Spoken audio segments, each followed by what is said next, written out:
Bonjour et bienvenue pour ce webinaire d'information de l'IFG Executive Education, qui, comme d'habitude, je dirais, propose à ses participants, tous les gens qui sont dans l'écosystème autour de l'Institut français de gestion, donc, des webinaires d'information, que ce soit sur nos programmes, les programmes exécutifs, les programmes certifiants, d'autres types de programmes, cours longs.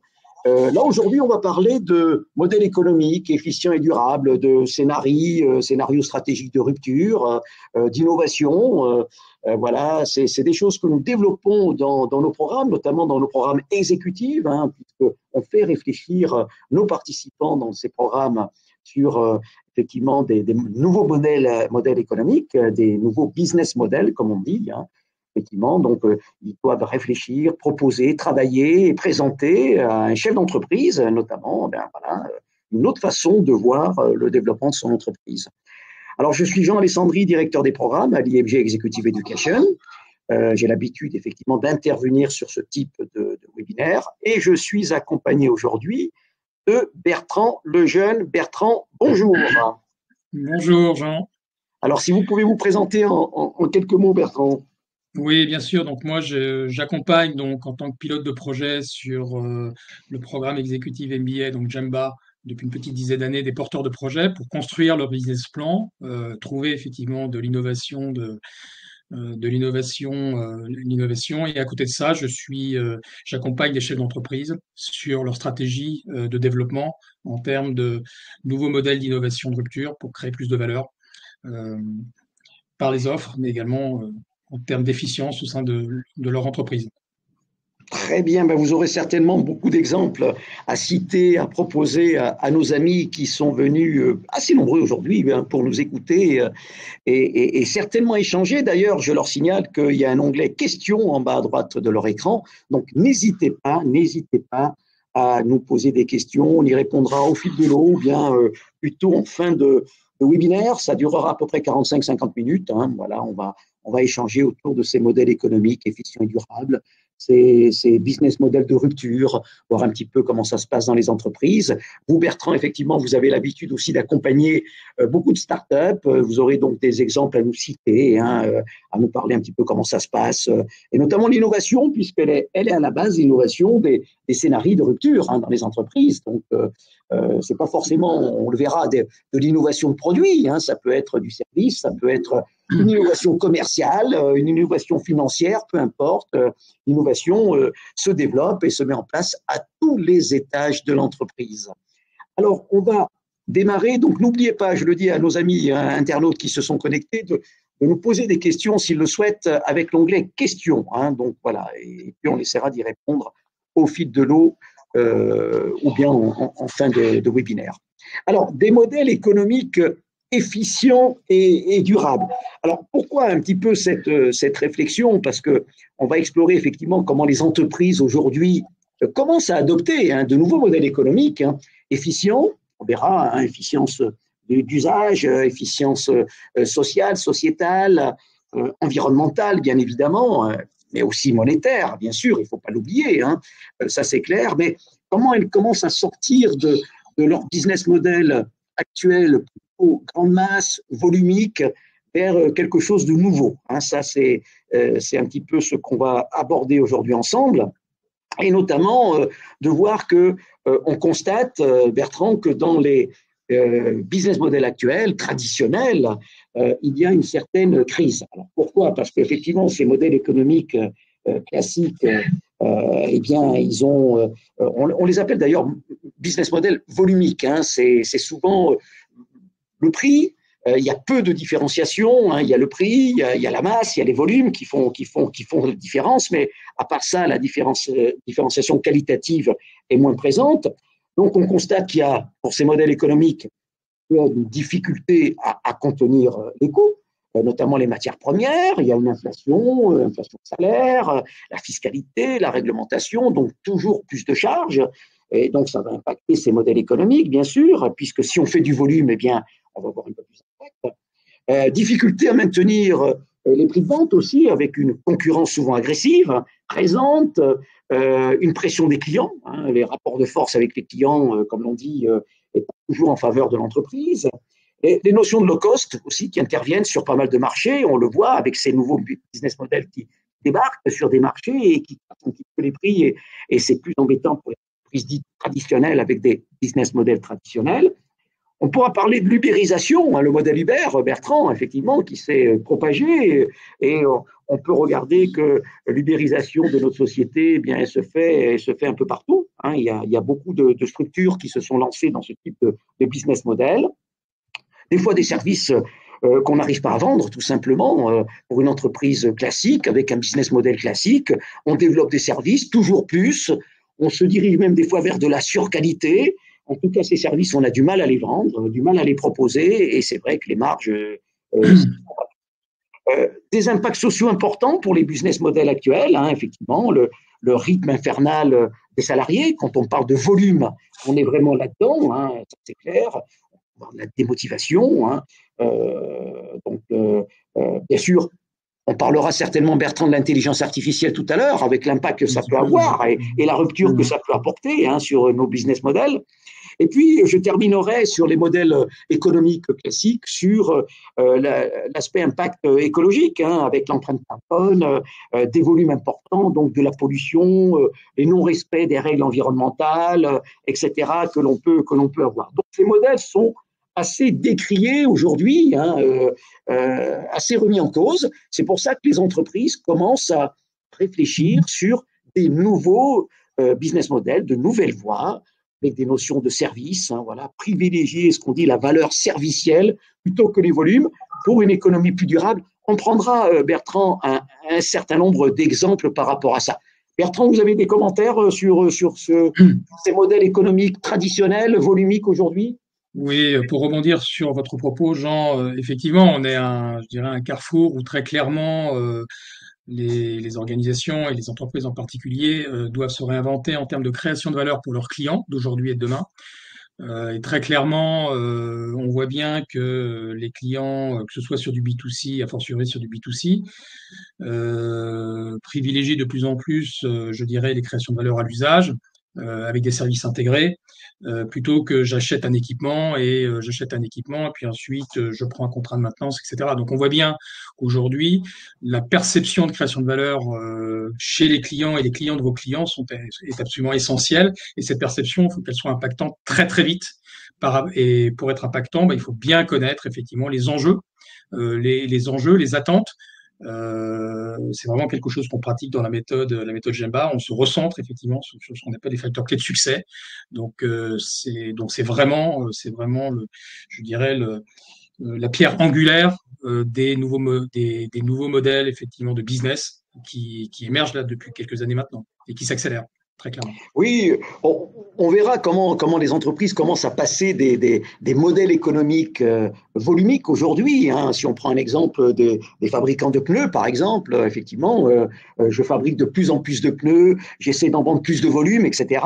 Ou bien, je réfléchis différemment avec une formule de location locative qui peut être intéressante. Et là, effectivement, on verra dans un exemple tout à l'heure que c'est pas la priorité n'est pas la vente de plus de pneus, hein, effectivement, mais d'avoir des services associés qui vont nous rapporter de l'argent et des marges, sans justement en respectant notamment tout ce qui est normes écologiques, etc., normes sociales et autres, hein, le bien-être des salariés, le bien-être environnemental. Donc, les entreprises commencent à réfléchir en se lançant là-dessus. Alors, pour cette réflexion, c'est vrai que par rapport à ces modèles économiques dits classiques, hein, on l'a vu, croissance à tout prix, vite, il faut faire plus de volume, on croit, mais on voit très bien les limites, et les limites avec le réchauffement climatique, hein, qui en est impacté, puisqu'on produit de plus en plus, et effectivement, il y a des impacts environnementaux, des impacts sociaux, des impacts même en termes donc de marge, de concurrence, etc., qui sont très importants aujourd'hui. Et les entreprises, comme on le verra, réfléchissent différemment. Alors, elles réfléchissent à partir de la construction d'une offre plus durable, plus efficiente, hein. Alors, c'est vrai que lorsque on veut construire une offre, il y a la notion de création de valeur, vous en avez parlé, Bertrand, hein, donc développer des solutions adaptées aux besoins réels des clients, hein, bien sûr. Il y a la production, et savoir utiliser les ressources de façon efficace et responsable, bien sûr. Il y a la distribution, on va distribuer tout ça, rendre l'offre accessible, voilà, en essayant de minimiser l'impact environnemental. Il y a la monétisation, c'est-à-dire le prix juste, hein, bien évidemment, de l'offre qu'on a créée et qui va refléter la valeur qui a été créée de façon juste et équitable, gagnant-gagnant pour l'ensemble des parties. Et puis, donc, partager cette valeur avec toutes les parties prenantes, y compris les salariés, hein, de l'entreprise. C'est ce qu'on essaye de faire, c'est ce qu'il faut faire, c'est effectivement construire cette offre, cette nouvelle offre durable, efficiente pour tout le monde, effectivement, pour tout l'écosystème, de telle manière que chacun s'y retrouve, qu'on soit dans une formule gagnant-gagnant pour pouvoir effectivement eh bien, perdurer, durer, avoir cette durabilité accessible à tout le monde. Alors pour ça, Bertrand, c'est vrai qu'on parle souvent de la raison d'être de l'entreprise. Hein, la raison d'être de l'entreprise. C'est ce qu'on appelle un petit peu la réflexion, le why, le pourquoi, effectivement. C'est un peu l'expression de sa finalité profonde, hein, mais qui est exprimée du point de vue de ses clients. On pourra prendre quelques exemples, Bertrand, autour de la raison d'être de l'entreprise, mais comment pourrait-on définir un petit peu la raison d'être de l'entreprise? Moi, je peux vous donner une définition, hein, effectivement. La raison d'être d'une entreprise, ça peut être défini comme la mission fondamentale, hein, effectivement. C'est ce qui va guider ses actions, ses décisions à long terme. C'est pas juste une recherche de profit, hein, effectivement. Hein, voilà, elle doit refléter les valeurs, la vision, les objectifs sociétaux notamment, hein, que l'entreprise a décidé de mettre en avant pour atteindre effectivement ses objectifs économiques. C'est, je dirais, ce qu'on définit par le why, le pourquoi. À quoi ça sert finalement? C'est-à-dire que lorsqu'on définit par exemple le métier d'une entreprise, est-ce que je suis un fabricant d'extincteurs ou est-ce que j'accompagne les entreprises dans des solutions de sécurité? Vous voyez ce que je veux dire? C'est un petit peu ça la réflexion qu'il faut se poser. Hein. C'est la réflexion que doivent se poser toutes les entreprises. Quelle est ma raison d'être aujourd'hui? Le pourquoi, le why, vous voyez, l'expression de sa finalité profonde, exprimée du point de vue de ses clients. On dit que c'est son âme, sa clé de voûte, hein, ses fondations, hein, c'est la base de tout. Voilà. Ça donne du sens à l'entreprise, de partir du besoin fort des clients. Si on parle de apporter des solutions de sécurité, bien sûr, on continue à fabriquer des extincteurs, mais l'espace concurrentiel n'est pas le même. On répond à un besoin, on parle plutôt d'application, de réponse à des besoins sur son marché, et c'est toute la différence, Bertrand, par rapport à ceux qui continuent à vivre un petit peu comme s'ils étaient toujours en économie de production et à définir leur métier en disant « je suis fabricant de hein ». Pas si vous avez, Bertrand, des commentaires par rapport à ça, par rapport à la raison d'être. J'ai un commentaire général pour rebondir sur votre propos, Jean. Effectivement, on est dans un environnement alors certains et certaines d'entre vous connaissent peut-être l'acronyme VUCA, donc volatile, incertain, complexe et parfois peu compréhensible. Et donc, comment je manage une organisation, comment je copilote avec mes équipes et mes partenaires une organisation. Donc déjà du sens, donc c'est l'ADN comme vous le disiez, c'est le sens, c'est l'impact qu'on veut donner à l'environnement, effectivement donc économique mais également sociétal et ou environnemental. Donc c'est intégrer ces trois dimensions dans je dirais dans la construction de la création de valeur pour les clients et les partenaires. Et c'est comment tout ça évolue dans un environnement incertain. Donc évidemment on a besoin de pouvoir expliquer en peu de mots pourquoi nous faisons cela, que faisons-nous, en quoi c'est impactant et comment le faisons-nous. Voilà. Oui, c'est clair, c'est clair. C'est ça, c'est cette réflexion sur la raison d'être de son entreprise que doivent avoir aujourd'hui tous les chefs d'entreprise, que ce soit des petites PME, que ce soit des grosses structures. On verra que les grosses structures, évidemment, sont un petit peu devancières par rapport à ça. Elles ont déjà réfléchi, on citera quelques exemples dans un petit moment, mais c'est vrai que cette raison d'être, vous voyez, vous avez une définition qui est affichée, Elle peut se définir comme la volonté de répondre aux besoins forts, actuels et futurs du marché. Ça, c'est extrêmement important, hein, ça c'est clair. Voilà. Plus largement, comme la volonté d'apporter des solutions concrètes aux défis contemporains. Si on prend par exemple une entreprise, l'exemple de tout à l'heure, qui produit et vend des pneus, si on dit elle fait quoi cette entreprise, on va dire elle produit, elle vend des pneus pour poids lourds. Et pourquoi faire? Pourquoi? Le why? Pourquoi? Permettre leur déplacement, tout simplement. Favoriser la sécurité des biens et des personnes, que ce soit les conducteurs de camions, que ce soit les citoyens, hein, parce que effectivement, si on a des pneus en mauvais état, il y a des risques. Ça favorise aussi une réduction de carburant, hein, des bons pneus, etc. Donc, c'est se poser une question sur à quoi ça sert ce que l'on fait, le pourquoi. Ça, c'est clair. On pourrait d'ailleurs standardiser, je dirais, la raison d'être d'une entreprise en disant c'est tout simplement renforcer le niveau d'atteinte des objectifs environnementaux, sociétaux, d'usage et économique de nos clients par la solution suivante. Et à ce moment-là, on décrit la solution que l'on apporte. Voilà, hein, ça c'est clair. Hein. Quand on parle de besoin de sécurité, on n'est plus le fabricant d'extincteurs. Mes concurrents, ce ne sont pas les autres fabricants d'extincteurs. C'est beaucoup plus large que ça. Et on répond vraiment à un besoin auprès du client. Donc, la raison d'être de l'entreprise, c'est la clé de voûte.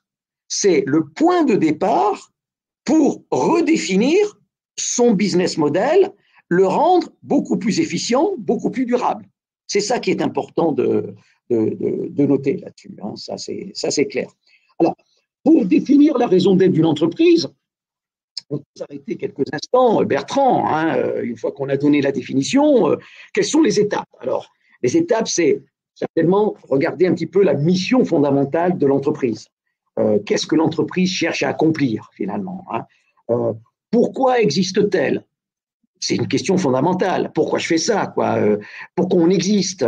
Au-delà, bien sûr, de la simple rentabilité financière, je veux faire de l'argent, ça c'est clair. Ce qui n'est pas tabou, hein, effectivement, il faut le dire aussi. Hein. Voilà. Quelle différence, ça c'est une bonne question aussi, souhaite-t-elle apporter à ses consommateurs, à ses clients, à la société, à l'environnement? Voilà. Quelle différenciation va-t-elle apporter? Donc, la mission fondamentale de l'entreprise, c'est vraiment important de se poser la question. La clarification, Bertrand, aussi des valeurs de l'entreprise, tout simplement. Hein. Quelles sont les valeurs? Le respect de l'environnement, les valeurs d'éthique, hein, les interdits, voilà, l'inclusion, etc. Quelles sont les principales valeurs qui sont défendues dans cette entreprise? Et se poser la question, est-ce que ces valeurs, est-ce qu'elles sont intégrées dans les processus décisionnels, dans les produits, les services proposés, dans notre culture? Voilà, est-ce qu'on les voit? Est-ce qu'on les a identifiés? Est-ce qu'on les positionne?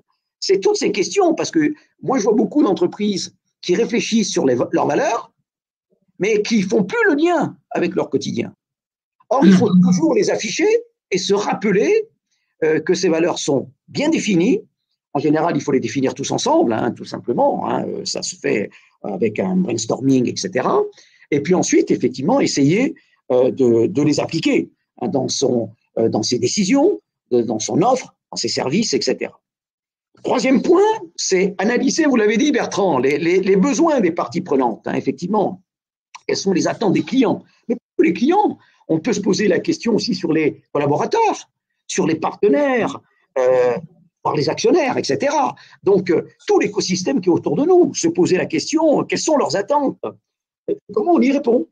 Voilà, comment on y répond aujourd'hui, tout en respectant nos engagements en termes de valeurs, en termes de mission. Il faut tenir compte aussi aujourd'hui des enjeux sociétaux et environnementaux, ça c'est primordial, on ne peut pas s'en passer. Donc voilà, sur le changement climatique, les impacts qu'on peut avoir, les inégalités sociales, l'accès à l'éducation, etc. Hein, voilà. Comment nos activités, finalement, pourraient avoir un impact positif sur la société, sur l'environnement au sens large. Et puis s'inscrire, dernier point, la raison d'être doit s'inscrire dans une vision long terme, durable. C'est vrai, effectivement, on n'est pas là pour quelque chose de one shot, comme il faut. Donc, il faut réfléchir là-dessus. Alors, finalement, les caractéristiques, Bertrand, d'une bonne raison d'être, c'est quoi? C'est la clarté. Il faut que ça soit simple, clair, compréhensible, ça c'est clair pour tout le monde. C'est l'authenticité. Voilà, on doit refléter vraiment, doit être transparente, les véritables intentions de l'entreprise. C'est l'inspiration aussi, d'accord, elle doit motiver, peut être inspirante par rapport aux collaborateurs, par rapport aux partenaires, par rapport aux associés, ça c'est clair, bien sûr les clients, les consommateurs. Et puis la notion de durabilité, elle doit prendre effectivement, tenir compte de l'impact sur le long terme, sur la société, l'environnement. Voilà, ça c'est extrêmement important de le dire. Un commentaire rapide, quelques mots là-dessus, oui bien sûr. Un commentaire rapide.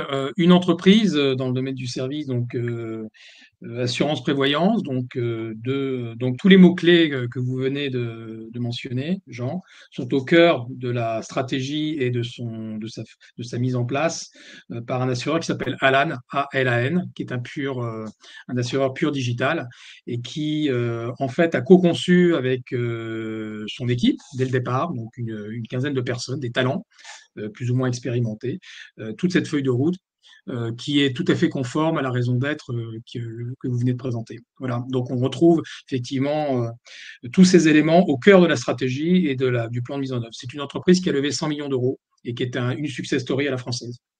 Ah, super, super, super. Effectivement, effectivement, parce que quand on est bien dans ses baskets, comme on dit, avec une bonne raison d'être bien définie, ça nous permet de définir un business model innovant, durable, efficient, effectivement, et convaincre des partenaires. C'est beaucoup plus facile ensuite, avec un bon business plan qui démarre par une bonne définition de sa raison d'être, c'est beaucoup plus facile de tout dérouler jusqu'au bout, le fil, pour pouvoir convaincre des partenaires financiers notamment. Ouais. Alors, C'est très compliqué de faire de l'innovation par du business model si on n'a pas une adoption et un engagement très fort des équipes et des partenaires stratégiques pour co-créer de la valeur. C'est quasiment impossible maintenant. C'est même plus c'est clair. possible. C'est clair, oui, oui, vous êtes spécialiste là-dedans, donc effectivement, c'est vrai que c'est pas simple. Alors, on parlait tout à l'heure d'exemples de structures qui ont réfléchi sur leur raison d'être. Je vais vous en citer quelques-uns. Alors, ils sont connus, bien sûr, mais c'est toujours bon de les rappeler. Danone, ça, c'était un précurseur, effectivement. Danone, avec un ancien DG qui est même parti, s'est heurté aux actionnaires, justement, parce qu'il était peut-être pionnier en la matière, et il devançait un petit peu tout le monde. Danone a défini sa raison d'être en disant apporter la santé par l'alimentation au plus grand nombre. Voilà, c'était la définition. Alors, ça peut évoluer aussi, bien sûr, on peut redéfinir. Voilà. Finalement, la raison d'être de Danone, ça visait à promouvoir la santé publique à travers des produits alimentaires sains, accessibles. Voilà, apporter la santé par l'alimentation au plus grand nombre. Alors Tesla de notre ami Elon Musk, multimilliardaire, on ne sait plus compter les milliards qu'il possède, effectivement. 400. Les premiers à être passés à 400 milliards. Accélérer la transition mondiale vers une énergie durable. Alors c'est vrai que Tesla se concentre sur la production des véhicules électriques et d'énergie renouvelable, alors pour lutter contre le changement climatique.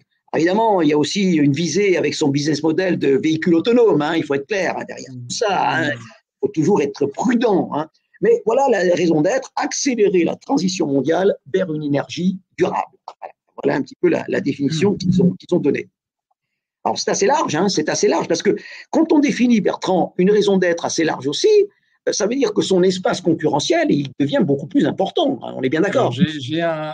Exactement, j'ai un exemple d'une vieille dame, en l'occurrence la SNCF. Donc Guillaume Pépi, ancien PDG, qui, en ayant rencontré Monsieur Mazella, qui est le co-créateur de Blablacar, que tout le monde connaît maintenant, eh bien, se dit, mais attends, notre métier, c'est pas du tout de transporter des personnes et des biens et des marchandises d'un point A à un point B par le rail, c'est de transporter effectivement des personnes et des marchandises d'un point A à un point B, quelle que soit la modalité de transport. Et donc, il décide d'investir dans Blablacar et il rentre dans le métier, effectivement, de transporteur multimodal.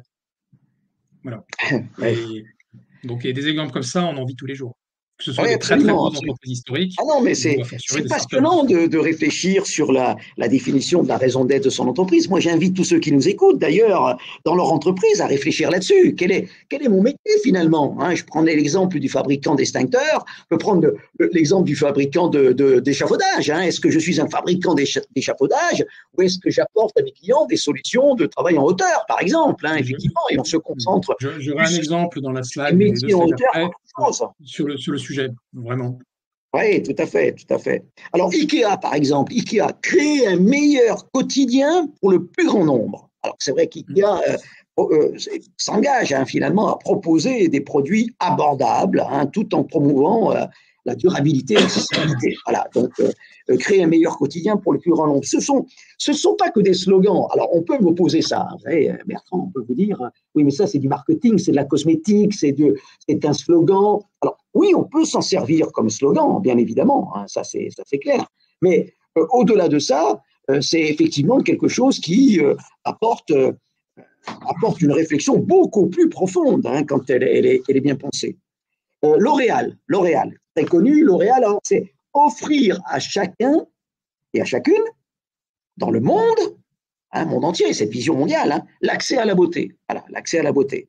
Donc, on va dire que L'Oréal se concentre sur la démocratisation de la beauté et l'innovation dans le domaine des soins, de la peau et des cosmétiques. Voilà, c'est un peu ça. Donc, vous voyez, c'est assez large.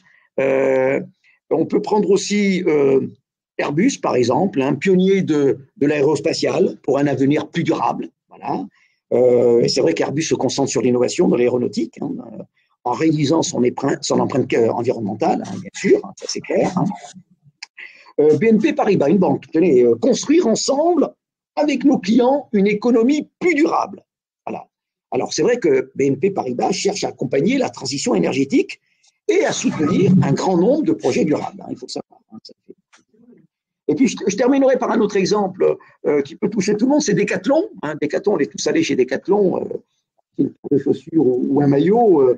Faire le bonheur et le bien-être de tous par le sport. Voilà, Decathlon, voilà, on met en avant l'accessibilité au sport pour tous.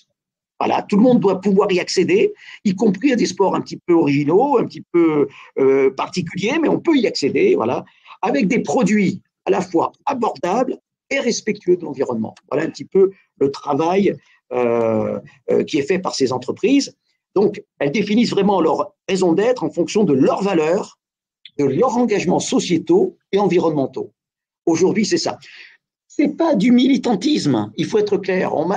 Une fois, lors d'une réunion, on m'a dit oui, mais c'est un peu du militantisme, etc. Non, non, non, non. Les engagements que l'on doit prendre d'un point de vue durabilité pour la planète, c'est pas du militantisme, ça c'est clair, hein, c'est quelque chose de fondamental aujourd'hui. Les engagements sociaux et sociétaux que l'on doit prendre également, ça c'est clair. Cela n'empêchera pas, et bien au contraire, d'avoir une valeur économique importante, hein, une efficience monétaire, bien évidemment, parce que une entreprise ne peut vivre aussi qu'avec ça. Il faut vraiment pouvoir réinvestir, etc., et partager ses gains avec, bien sûr, les associés, mais aussi les salariés de l'entreprise et tout l'écosystème qu'il y a autour. Donc, cela ne l'empêche pas. Mais cette définition de la raison d'être, elle est extrêmement importante, je le répète, vraiment, pour pouvoir redéfinir le business model de l'entreprise. Je vais remettre en grand, voilà, le slide, et pour pouvoir effectivement relancer l'entreprise. Alors, ça se fait souvent, Bertrand. Je pense que vous avez peut-être été confronté à ça avec vos clients, notamment sur des entreprises en crise. Vous savez, une entreprise se pose beaucoup de questions. Ça va pas, les ventes sont en train de baisser. Elle se dit, bah, pourtant, on a de bons produits, qu'est-ce qu'on fait? Si on baisse les prix, ben, les marges vont s'effriter, on n'y arrivera plus, on ne peut pas les augmenter, qu'est-ce qu'on peut apporter de plus? Est-ce qu'on peut réfléchir sur une nouvelle offre, etc. Je crois que quand on se pose ces questions, sans que ça soit trop tard, hein, mais il faut vraiment, vraiment réfléchir sur la raison d'être de l'entreprise. Il faut remonter tout en haut du chapeau, pour mieux redescendre ensuite. Ça, c'est clair. Voilà. Fabricant de pneus, ça redonne du sens à l'entreprise, permettre une mobilité sûre et durable. Un concepteur d'éclairage, optimiser l'usage et réduire l'impact environnemental grâce à une lumière intelligente. C'est vrai qu'on peut, à tous les niveaux, quelle que soit l'activité, Bertrand, je pense que vous avez des exemples là-dessus, quelle que soit Oui, j'ai un exemple. eh bien, réfléchir sur sa raison d'être. Si vous passez la slide d'après, Jean, j'ai un exemple sur le concepteur d'éclairage. Voilà, Oui, exactement. Donc j'ai un exemple, je vais passer 3 minutes pour vraiment rentrer un peu plus dans le détail de comment cette entreprise revisite totalement euh, le sens qu'elle souhaite donner à son activité, qui est donc c'est une société de conception d'éclairage. Donc l'exemple que je vais vous donner, c'est un éclairage dit connecté, donc Light Fidelity. Donc en deux mots, Light Fidelity, ça veut dire que vous avez une ampoule ou un rail d'éclairage par des LED. Hein, donc c'est pas les ampoules classiques, hein, c'est un éclairage LED. Donc pour que vous compreniez en quoi l'innovation ou les différents éléments de l'innovation créent du sens et de la valeur durable et élevée. La LED, en fait, c'est des ampoules, des micro-ampoules qui s'allument et qui s'éteignent à très haute fréquence. Voilà, on-off à très haute fréquence. Et donc, quand on allume et qu'on éteint à très haute fréquence, on génère une onde, et cette onde permet, comme votre téléphone mobile ou le Wi-Fi, de porter un signal qui est, en l'occurrence, des données sur Internet. Voilà, typiquement. Et donc, cette entreprise, en fait, a co-développé cette technologie LiFi, donc Light Fidelity. Donc, en termes d'usage, donc, quel est l'impact, effectivement, de pouvoir faire Internet par la lumière? Donc, déjà, les LED avec cette communication par le LiFi, ça permet une double fonctionnalité, donc l'éclairage, qui est efficace, et ça permet de transmettre des données. En termes de durabilité, puisque c'est un autre élément je dirais, du point 1, donc les LED ont une durée de vie sensiblement supérieure aux ampoules classiques, puisqu'une LED, sa durée de vie est de 50 000 heures contre 15 000 heures. Donc ça a un impact évidemment très fort et ça consomme moins d'énergie, puisqu'on peut réduire jusqu'à 70% la consommation électrique par rapport aux solutions classiques. Euh, Et évidemment, quand vous déployez du LiFi, donc ça vous permet aussi de donner de l'accès à Internet par ces deux doubles fonctions. Quel est l'impact social? Donc le LiFi, ça permet d'émettre, donc ça émet de la lumière, ça émet pas des ondes radio, donc ça n'a pas d'émissions électromagnétiques, et donc ça réduit les inquiétudes liées aux impacts potentiels, vous savez, des fréquences radio qu'on utilise sur nos téléphones portables. En termes de bien-être, en tout cas d'image de bien-être, c'est plus rassurant. Ça permet aussi de répondre en termes de dimension sociale, en termes d'accessibilité, de réseau d'accès. Donc, ça permet de déployer des réseaux d'accès donc à haut débit et haute performance dans des endroits qui sont sensibles, comme des hôpitaux, des écoles, où les réseaux Wi-Fi classiques ou 5G sont limités. Troisième point, l'environnement. Donc, en quoi ça permet de réduire l'empreinte écologique d'une façon plus générale ou globale? Donc déjà, comme je disais tout à l'heure, donc ça permet de réduire la consommation énergétique, donc de l'ordre de 50 à 70%. Ça permet aussi, ça permet également de combiner, je dirais, la même source d'énergie pour l'éclairage et la communication, donc Internet. Donc c'est plus efficient en termes de consommation énergétique de ce point de vue-là également.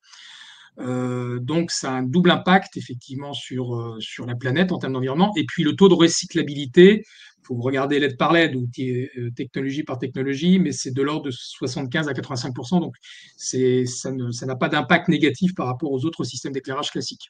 Et surtout, ça vit plus longtemps. Donc, ça veut dire que l'obsolescence arrive beaucoup plus tard que dans les systèmes d'éclairage classiques. Dernier point, le monétaire, parce que c'est important, c'est quand même l'assise de la pyramide qu'on vous présente. Hein. Donc, il faut aussi que cette dimension de rentabilisation, évidemment, soit forte. Et donc, ça permet de faire quoi? Donc, ça permet de garantir une rentabilité qui est plus pérenne, plus partagée.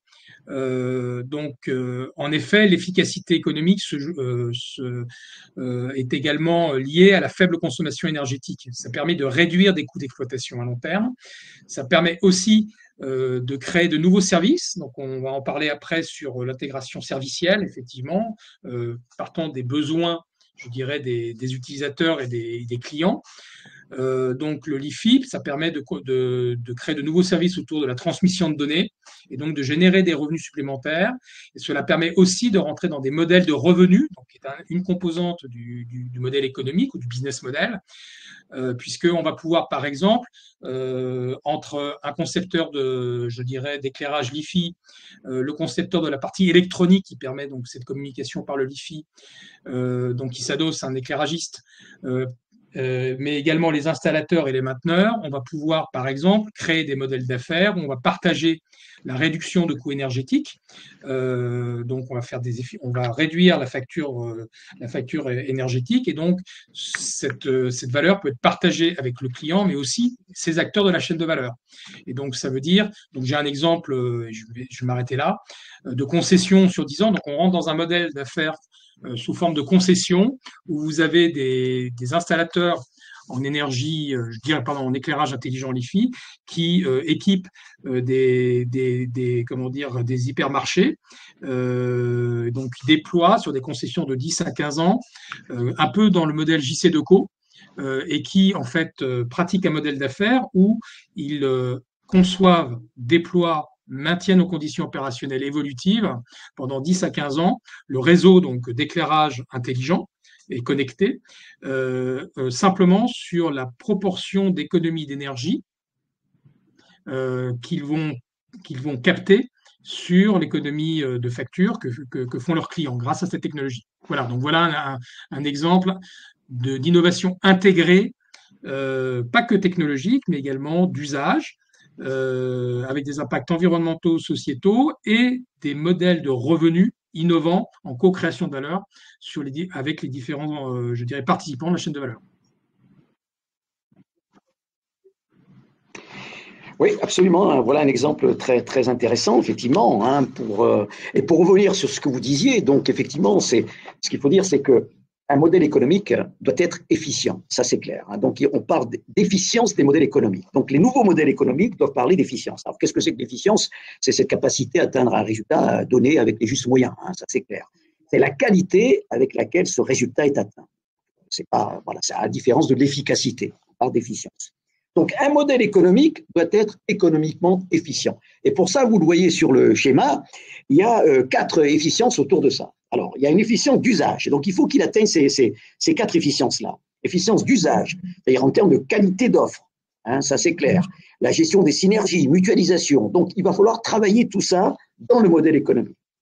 Il y a une efficience sociale également. Donc, l'impact de votre offre sur la santé, le bien-être, la santé au travail, la valorisation des individus, la possibilité de développer la créativité. Quand on a une bonne efficience sociale, on innove, on sait être créatif, ça c'est clair. La transparence de la gouvernance aussi, c'est important d'avoir un modèle économique qui assure ça. Donc, efficience d'usage, efficience sociale. Troisième efficience, c'est l'efficience environnementale. Vous les mettez dans l'ordre que vous voulez, vous voyez, c'est un cercle, ça tourne. L'empreinte carbone, bien évidemment, la qualité des ressources utilisées, la notion de pollution, les impacts sur la pollution, bien sûr, la gestion des risques environnementaux, minimiser les déchets, voilà, tout ça, ça doit faire partie de votre réflexion sur l'efficience environnementale. Et enfin, l'efficience monétaire, la juste rémunération, le juste partage de la valeur ajoutée, vous en parliez tout à l'heure, Bertrand, la solidité financière, la capacité d'investissement, la marge, capacité d'innovation, etc. Voilà, tout ça, ça génère effectivement des efficiences. Et donc, votre modèle économique, qui va partir de cette réflexion, comme on l'a vu tout à l'heure, sur la raison d'être, doit être économiquement efficient avec ces 4 efficiences d'usage, social, monétaire et environnemental que l'on a citées. Alors, on peut prendre des exemples là-dessus. Je crois que, voilà, on peut parler par exemple de services associés. Vous en parlez tout à l'heure de valorisation servicielle, Bertrand, les services associés versus services intégrés. C'est vrai que si on prend l'exemple des concessionnaires automobiles, effectivement, par exemple, qu'est-ce qu'il fait? Il va vendre une auto et avec ça, il va proposer des services associés, une assurance, un financement, un contrat d'entretien. Mais comme il les présente de façon associée, eh bien, le client, lui, peut très bien dire, moi, j'achète la voiture, je vais aller chercher ces services que vous me proposez ailleurs au moins cher. Voilà. Et le constructeur n'est pas garanti, hein, il n'a pas la garantie de vendre effectivement ces services, effectivement.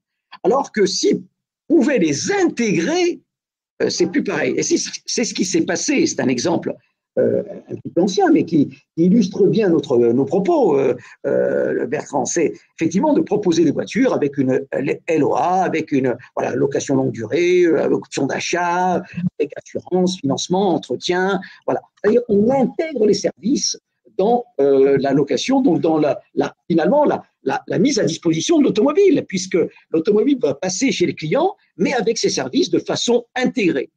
Donc c'est un élément simple, c'est un exemple simple, hein, effectivement. C'est vrai pour montrer qu'aujourd'hui, il faut que les entreprises puissent réfléchir en disant j'ai un produit, j'ai des services à côté, mais finalement, est-ce que le client ne va pas aller chercher ces services que je lui propose ailleurs? Il va acheter le produit chez moi, mais pas les services. Alors, est-ce que je pourrais les intégrer dans mon offre pour que finalement il achète le package complet? Voilà un petit peu la réflexion aussi qu'il faut avoir, et c'est cette différence entre services associés et services intégrés. Vous êtes d'accord là-dessus, Bertrand? Totalement, et d'ailleurs, on voit très très clairement, je dirais, une mutation très forte en termes d'attitude d'achat, par exemple en B2B, on veut réduire les investissements, donc capital expenditure, CAPEX, et on veut passer sur des coûts globaux de possession qui s'inscrivent effectivement plutôt en charge dans le cadre de contrats qui peuvent être des concessions, des délégations de services, etc. Donc moi j'ai un exemple d'une PMI française qui fabrique des pots de méthane. Alors des pots de méthane, c'est quoi? C'est des pots qui habillent l'intérieur je dirais, des tankers qui transportent du méthane. Vous voyez, on est vraiment là dans l'industrie semi-lourde. Hein. Cet exemple, en termes de services intégrés, montre quoi? Alors, donc, en clair, le métier historique et la raison d'être de l'entreprise, c'est de composer les meilleurs pots de méthane qu'on va aller coller à l'intérieur de ces gros bateaux. Très bien. Ceci dit, donc l'entreprise est très très concurrencée, donc elle se dit il faut que je passe dans un modèle de service intégré. Donc comment fais-je? Donc si on reprend les quatre niveaux, donc produits et services, donc le fait de connecter, donc ils ont designé, ils ont conçu des pots de méthane extrêmement connectés, donc avec des objets connectés, des capteurs, beaucoup de capteurs connectés, connectés par réseau télécom, et donc ils ont élargi en termes de maximisation de la valeur intégrée. Les pots de protection connectés, c'est pas simplement la protection des bateaux, mais ça permet également de collecter des données en temps réel sur l'état de la peau, mais aussi de la structure et des conditions d'environnement. Donc ça permet de créer une valeur ajoutée en associant protection physique et des services je dirais, de surveillance, de monitoring, ce qui permet aux armateurs qui ont une terreur, c'est d'avoir leur bateau trop immobilisé sur cale trop longtemps ou en rade trop longtemps pour réparer. Donc ça permet d'anticiper ça. Et donc les services associés, ça permet donc de faire de la maintenance proactive parce que les capteurs vont détecter un problème éventuel avant qu'il ne se passe et qu'il immobilise le bateau. Ça va permettre aussi de faire un reporting quasiment automatisé grâce à de l'intelligence artificielle générative sur de la conformité. Ça va permettre également, donc, sur l'échelon intégration, donc de passer dans un modèle effectivement de concession, en tout cas de contrat je dirais, d'installation, de conception, d'installation et de maintenance de cette peau vis-à-vis de l'armateur, des bateaux, de la flotte de bateaux de l'armateur, sur je dirais, des contrats qui sont de longue durée, 5, 10, 15 ans. Donc évidemment, ça donne beaucoup de visibilité en termes je dirais, de viabilité économique pour l'entreprise. Ça permet aussi d'investir, puisqu'on a plus de visibilité pour une PMI sur l'économie circulaire, parce qu'ils ont travaillé, comme ce modèle marchait bien, mais ils ont commencé à travailler le recyclage et la réutilisation des peaux existantes. Donc on va sur la partie économie circulaire. Et bien évidemment, ça crée, donc quatrième et dernier échelon, en termes de ressources immatérielles, vous collectez beaucoup de données, ils collectent beaucoup de données, et donc ils ont développé des solutions, je dirais, de diagnostic préventif et d'aide à la décision permettant aux armateurs de dire, OK, vous reroutez le bateau vers un partenaire de cette entreprise qui a été formé pour faire de la maintenance. Et donc, on va aller, effectivement, sinon réparer, on va aller faire une visite de contrôle et ça va immobiliser le bateau. Un jour, je vais perdre un jour ou 2 jours de perte d'exploitation et non pas un mois ou 2 mois. Voilà. Donc voilà un bel exemple de PMI, hein, c'est une boîte qui fait 10 millions d'euros de chiffre d'affaires, qui a complètement, tout en gardant le sens, son cœur de métier, le sens, son ADN, évolué vers une offre de services intégrés. C'est excellent parce que vous êtes en train de dire que finalement que les gains d'efficience économique se feront essentiellement par les ressources immatérielles. Ça, c'est important. Vous avez parlé d'information, de data, hein, compétences techniques, savoir-faire, capacité à coopérer, alliance, voilà, tout ça, ce sont des ressources immatérielles et qui vont peser sur l'humain, c'est-à-dire que ça va reposer vraiment sur l'humain, tout ça, hein, ça c'est important. Et vous êtes en train de dire que contrairement au modèle économique classique, dont on a parlé tout à l'heure, volumique hein, finalement, c'est l'immatériel qui va assurer l'efficience économique et la rentabilité de l'entreprise. C'est ça que vous êtes en train de citer. Alors, effectivement, on va parler d'un autre exemple réel. Hein, c'était, vous voyez, on parle d'agriculture durable, hein, effectivement, facturation par hectare protégé. Je vais parler un petit peu d'un exemple là-dessus. C'était une entreprise, pour nos amis qui nous écoutent, pour être très clair là-dessus, une entreprise qui conçoit, produit et vend des produits phytosanitaires, voilà, herbicides, fongicides, insecticides, etc., à destination des agriculteurs, voilà, des produits phytosanitaires pour les agriculteurs. On est sur un modèle économique volumique. Il faut toujours en vendre plus, voilà, plus de volume pour générer plus de chiffres, etc. Le problème de ce modèle économique, c'est qu'il n'y a aucune incitation, évidemment, pour que les agriculteurs utilisent moins de produits, hein, toujours plus. Il y a du lobbying, certainement, pour empêcher toute réglementation contre l'utilisation de ces produits. Aucun impact sur les enjeux de la santé. Hein. Il y a des enjeux de santé, et là, ce modèle économique classique va en sens inverse. Impact négatif, bien sûr, sur l'environnement, je vous en passe, et des meilleurs. Voilà un petit peu le modèle économique, les problèmes, la problématique du modèle économique actuel. Alors, ils ont changé de modèle économique. Voilà. Et pour générer de l'efficience économique, Bertrand, dont vous parliez tout à l'heure. Alors, ils ont réfléchi d'abord sur la raison d'être. Quelle est la raison d'être de cette entreprise? Voilà. Est-ce qu'on soit produit et vend des produits phytosanitaires à destination des agriculteurs? Ils ont réfléchi sur pourquoi un agriculteur, le why, hein, rappelez-vous, le why, pourquoi un agriculteur utilise des produits phytosanitaires? Alors, pour protéger ses cultures des nuisibles, tout simplement. La réponse, elle est claire, pour protéger ses cultures des nuisibles. Alors, le nouveau modèle économique durable qu'ils ont mis en place, c'est la vente d'une solution intégrée de protection de cultures facturée à l'hectare. Alors, ils ont intégré un service de contrat annuel, Bertrand, d'accord, qui garantit évidemment un engagement de résultat pour un rendement acceptable à l'agriculteur, avec des notions de bonus, malus, etc. Hein. Une connaissance, vous parliez de la data tout à l'heure, Bertrand, une connaissance précise des parcelles à protéger, hein, bien sûr, et puis un impact mesurable sur l'environnement, sur la santé des salariés et sur celle des consommateurs, tout simplement. Alors c'est vrai qu'ils ont changé de modèle économique, les impacts c'est complètement différent. Livrer le moins possible de produits, car ces produits deviennent un coût qu'il faut minimiser, évidemment, puisqu'on part de location maintenant, on part de solutions intégrées facturées à l'hectare. Donc, il ne s'agit plus d'en vendre plus, mais au contraire, de diminuer. Établir, donc, il y a des contrats à établir en précisant le niveau des résultats minima à atteindre. Donc, on fait un contrat avec l'agriculteur, bien sûr.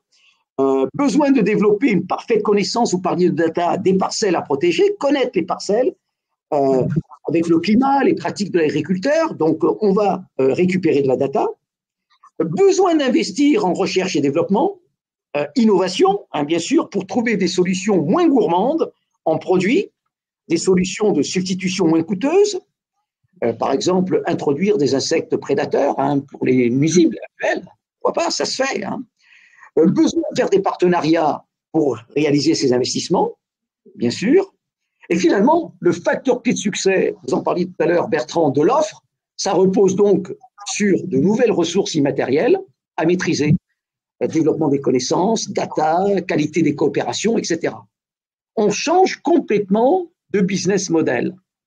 Alors, les impacts environnementaux et sociaux, moins d'insecticides, vous l'avez compris, moins de pesticides, c'est un vrai plus pour l'environnement, bien évidemment. Impact positif sur la santé. Et puis, on enrichit la biodiversité si on introduit des insectes prédateurs, bien évidemment. Et l'efficience, finalement, pour terminer sur ce nouveau modèle économique, grâce aux nouvelles ressources immatérielles, bien sûr, on améliore l'environnement, on améliore la santé, le bien-être des gens. On crée des synergies, une efficience sociale accrue, une efficience environnementale et monétaire accrue, et tout ça en synergie. Et on a créé ainsi un nouveau modèle économique finalement efficient dont on parlait tout à l'heure. Donc, c'est en partant de la raison d'être, le why, pourquoi un agriculteur utilise des produits phytosanitaires. La réponse pour protéger ses cultures des nuisibles, c'est là où on a tiré le fil et en travaillant sur les différentes efficiences pour redéfinir le modèle économique de l'entreprise. Et ce qui apporte effectivement un positionnement sur le marché complètement différent, avec des gains qui ne se font plus au travers du volume, mais au travers de tous les services que l'on va associer. Vous parlez d'immatériel, effectivement, c'est l'immatériel qui va permettre les nouveaux gains demain, il faut le savoir, et donc ça permet à la société, à l'entreprise d'évoluer, à ses collaborateurs d'évoluer. Et là, on peut parler d'intelligence artificielle, on peut utiliser tous les supports liés aujourd'hui, effectivement, bien évidemment, allant dans ce sens, mais en tout cas, ça va permettre à tout le monde de s'élever et d'avoir un business vraiment, un modèle économique efficient et durable sur le marché. Alors, on peut parler aussi des transports intelligents. On parlait tout à l'heure des camions, du fabricant de pneus pour camions. Effectivement, ça aussi, ce sont des nouveaux modèles économiques. Là aussi, quel est le besoin des clients? Le besoin essentiel des transporteurs, c'est de rouler en toute sécurité. Les transporteurs veulent aussi réduire les frais fixes et donc maximiser la durée de vie des pneus. Eux, ils ne veulent pas changer de pneus tout le temps. Et donc, l'entreprise aussi a pu réfléchir sur un nouveau modèle économique. C'est non plus de vendre les pneus, mais de les facturer au kilomètre parcouru. Voilà un petit peu l'idée, avec tous les impacts en termes de sécurité, en termes d'environnement, en termes d'usage, en termes monétaires, effectivement, qui se sont dégagés là-dessus et qui ont apporté à l'entreprise un nouveau positionnement sur son marché par rapport à sa concurrence. Voilà, Bertrand, ce que je voulais dire avec ces exemples-là, vous en avez cité, j'en ai cité. Vous voyez, ce sont des exemples qui montrent qu'en partant de la définition de la raison d'être d'une entreprise, le why, le pourquoi, à quel besoin je réponds, quel besoin fort je réponds, est-ce que je fabrique des extincteurs ou est-ce que j'accompagne les entreprises sur des solutions de sécurité? Voilà, deux définitions différentes, mais l'une, la raison d'être, on va sur le besoin fort, et en partant de là, on va pouvoir redéfinir des modèles économiques durables. Alors bien sûr, après, Bertrand, il faut que le chef d'entreprise soit d'accord pour repenser un peu son organisation. Ça demande effectivement une réflexion, une organisation nouvelle, donc de conduite du changement. et on est spécialiste de ça. On parle de stratégie, mais on parle aussi de conduite du changement, parce que toute nouvelle stratégie, tout nouveau business model économique, va impacter l'entreprise. Et à partir de là, il va falloir parler de comment accompagner le changement, tout simplement. Est-ce que vous êtes d'accord là-dessus, Bertrand? Ça fait 5 ans. Oui, d'autant plus qu'en fait, quand on identifie des opportunités de création de valeurs qui font sens d'un point de vue économique, environnemental et sociétal, en tout cas social, ne serait-ce que pour ces équipes, ça invite évidemment les décideurs à revisiter de manière très précise leur façon de faire, donc leur processus clé, leur organisation, etc. On a coutume de dire dans notre jargon, dans notre jargonnage, de conseil, que ça s'inscrit, en fait, ça s'inscrit, le point d'équilibre pour un décideur, s'inscrit à l'intérieur d'un triangle donc évidemment à trois pointes. Est-ce que ça crée de la valeur pour le groupe? Si on parle d'une filiale d'un grand groupe, est-ce que ça crée de la valeur business à mes clients et aux clients de mes clients et à mes partenaires autour? Et est-ce que c'est accessible pour moi? C'est-à-dire, est-ce qu'en clair, est-ce que moi, je dirais, dans mon organisation aujourd'hui et dans mon écosystème de partenaires, fournisseurs, partenaires, est-ce que aujourd'hui je peux franchir et même si l'objectif est là-bas, comment j'y vais, quoi. Et donc ça induit forcément assez vite, quand on est sur l'innovation de rupture par ces nouveaux modèles économiques, assez vite à se poser des questions, je dirais, de la chaîne de valeur interne de l'entreprise et de comment on va conduire le changement pour arriver à bon port. Donc tout est lié en fait, hein. Oui, c'est clair, c'est clair, c'est clair. Et pour terminer, on parlait d'innovation, Bertrand, tout à l'heure, hein. C'est vrai que moi, j'ai coutume de dire un peu pour provoquer, hein, que l'innovation ne sert à rien, hein. Une technologie ne sert à rien si ce n'est à répondre à un nouveau besoin. Voilà, voilà, c'est ça. Donc, il faut partir des besoins. C'est important. Ce que je fais, Oui. à quel besoin ça répond avec mes clients, là, rapport à mes clients. Exactement, c'est vraiment les deux pourquoi. Pourquoi en un seul mot, pourquoi? Pourquoi je fais ce que je fais? En fait, c'est quoi le sens, c'est quoi mon ADN? Alors, collectif, hein, évidemment, avec mes équipes et mes partenaires. Et pourquoi faire? C'est quoi effectivement, pourquoi faire en deux mots? Je veux peut-être changer la planète ou je veux contribuer effectivement à créer de la valeur qui soit, je dirais, tripartite, environnementale, économique évidemment et sociétale. OK. Donc ça part clairement de ça. Et donc l'innovation, si vous voulez, après, l'innovation, elle est multidimensionnelle. Ça peut être, et où d'ailleurs, hein, c'est souvent je dirais, des combinaisons de technologies, de processus, de talents, voilà. Donc c'est multidimensionnel. Mais le dénominateur commun de toutes ces dimensions, c'est est-ce qu'on est clair sur pourquoi on existe et pourquoi faire dans 5 ans ou dans 10 ans en fonction du rythme de l'écosystème dans lequel on se trouve.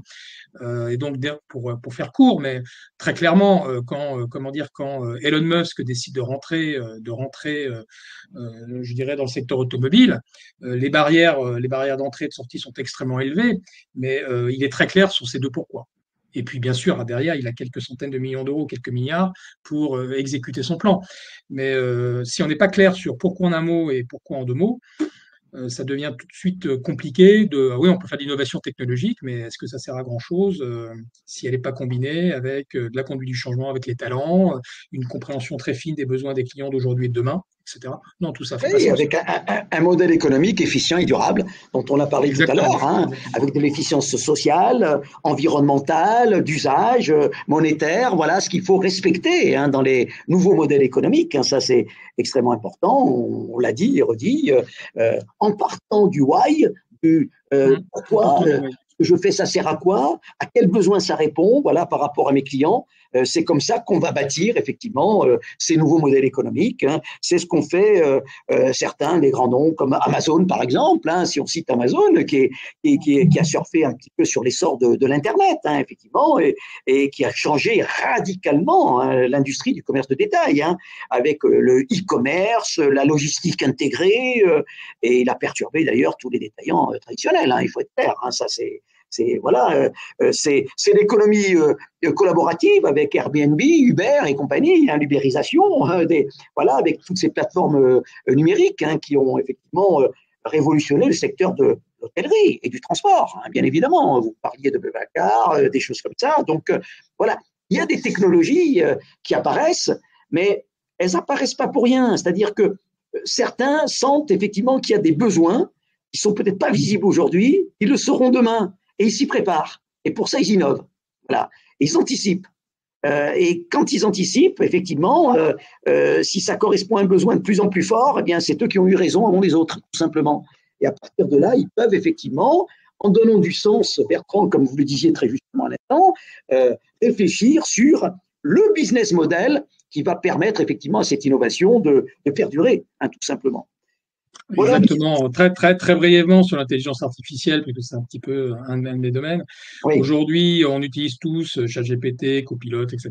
oui, Quand vous faites une recherche dont on vous donne les résultats, je dirais bien rédigés, hein, avec évidemment parfois des hallucinations, ce qu'on appelle des hallucinations. Aujourd'hui, ça consomme entre 20 et 50 fois plus d'énergie pour construire la réponse, pour trouver l'information, pertinente ou pas d'ailleurs, et construire la réponse, qui est quand même plus facile à lire qu'une liste une liste à la Prévert de Google organisée en fonction bien de sa sûr, régie pub.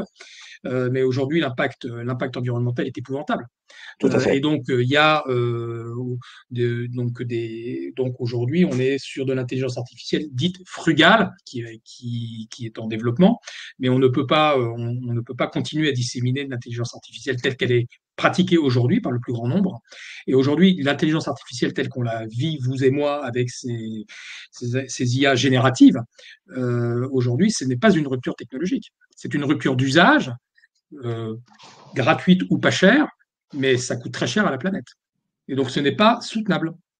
Et c'est pas moi qui le dis, ce sont les spécialistes, effectivement, en intelligence artificielle. C'est vrai, c'est vrai, c'est vrai. Ben, on terminera sur ces bons mots et cette réflexion que vous posez, Bertrand. Effectivement, ça mérite un autre échange, un autre débat, Bien sûr, bien effectivement, sûr. sur le rôle de l'intelligence artificielle générative aujourd'hui et son impact sur l'environnement. En tout cas, je voudrais vous remercier, Bertrand. Le webinaire touche à sa fin. Euh, alors, on n'a eu pas beaucoup de questions, mais je pense que les questions qui ont été posées, que j'ai pu voir sur l'écran, on y a répondu au travers des exemples que l'on a pu donner. Voilà, le conseil que je donne à nos amis qui nous écoutent, c'est vraiment, vraiment de réfléchir sur la raison d'être de leur structure, se poser la question sur le why, sur le pourquoi on fait ça, à quels besoins on répond, et de pouvoir réfléchir ensuite sur les efficiences d'usage, les efficiences environnementales, sociales et monétaires, en définissant un nouveau modèle économique, comme on vous l'a conseillé, effectivement, en partant de votre raison d'être. Voilà, ça c'est extrêmement important. Et sachez que l'immatériel, ce qui n'est pas tangible, là, va prendre de plus en plus de poids là-dessus. Ça sera vraiment la clé de voûte, je dirais, des nouveaux business économiques. On en a cité quelques-uns à titre d'exemple. Bertrand, vous en avez cité, j'en ai parlé également. Et donc, j'espère que ça vous donnera des idées pour réfléchir sur votre entreprise, sur ces nouveaux business models économiques. Et si vous le souhaitez également, on vous accueillera bien volontiers dans nos formations, puisque nous faisons des formations courtes ou longues, où on traite un petit peu de ces business models, de ces nouveaux modèles économiques. On fait réfléchir de façon très concrète sur leur entreprise nos participants, et on les aide, bien sûr, à co-construire ces nouveaux modèles économiques pour leur structure. Donc, vous voyez, Bertrand, c'est très concret, c'est très terrain, c'est très pratico-pratique. Et donc, je ne peux qu'inviter nos amis à venir nous questionner là-dessus et s'inscrire à nos formations pour mettre en œuvre tout ça chez eux. Voilà. En tout cas, un grand merci, Bertrand. Merci à toutes et à tous de nous avoir écoutés. C'est enregistré, donc vous aurez effectivement l'enregistrement pour tous ceux qui se sont inscrits sur ce webinaire dans vos boîtes mail. Donc, pas de souci pour ceux qui sont arrivés un petit peu en retard. Merci Bertrand, encore une fois, de votre éclairage sur tout cet aspect sur l'innovation et ces nouveaux business models économiques. Moi, je vous dis à bientôt sur un nouveau webinaire d'information pour l'IFG Executive Education. On parlera peut-être de formation, on parlera d'autres choses. On a énormément de thématiques, bien sûr, et soyez à l'écoute, soyez vigilants parce que vous allez recevoir certainement dans vos boîtes mail des invitations pour participer à de nouveaux webinaires. Un grand merci Bertrand, un grand merci à toutes et à tous. Merci beaucoup Jean de m'avoir invité, d'avoir eu l'opportunité de partager avec l'audience Mais vous êtes un votre expert, c'est expérience. tout à fait normal. Voilà. Et pour ceux qui n'ont pas encore déjeuné, je leur souhaite un excellent appétit et je vous dis à bientôt. Merci beaucoup. Au revoir. Bonne fin de journée. Au revoir à Merci, tous. au revoir. À toutes.